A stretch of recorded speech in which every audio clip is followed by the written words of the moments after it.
పరమాత్మనే నమః. అందరికీ నమస్కారం. ఈ రోజు శ్రీమద్ భగవద్గీతలోని పంచమోధ్యాయమైన కర్మ సన్యాస యోగంలోని 1వ శ్లోకము. అర్జున ఉవాచ సన్యాసం కర్మణాం కృష్ణ పునర్యోగం శంససి యచ్ఛ్రేయ ఏతయోరేకం తన్మే బ్రూహి సునిశ్చితం.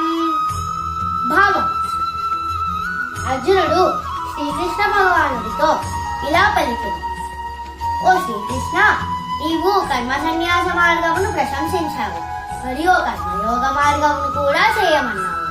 ఈ రెంటిలో ఏది శ్రేయస్కరమో ఖచ్చితంగా తేల్చి చెప్పుము. 2వ శ్లోకము.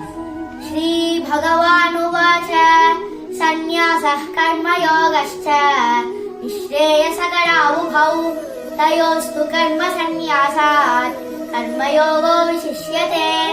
భావం: శ్రీకృష్ణ భగవానుడు అర్జునుడితో ఇలా పలికెను: కర్మ సన్యాస మార్గము మరియు కర్మయోగ మార్గము రెండు సర్వోన్నత లక్ష్యం వైపు దారి తీస్తాయి. కానీ కర్మయోగ మార్గము కర్మ సన్యాస మార్గము కంటే శ్రేష్టమైనది. 3వ శ్లోకము. జ్ఞేయస్స నిత్య సన్యాసీ యో న ద్వేష్టి న కాంక్షతి నిర్ద్వంద్వో హి మహాబాహో సుఖం బంధాత్ ప్రముచ్యతే.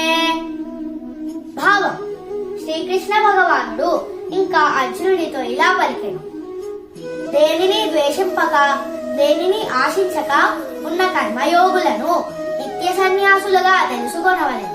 వారు అన్ని రకాల ద్వంద్వములకు అతీతంగా ఉండి మరియు భౌతిక బంధాల నుండి సునాయాసంగా విముక్తులవుతారు. ఓం శ్రీ పరమాత్మనే నమః.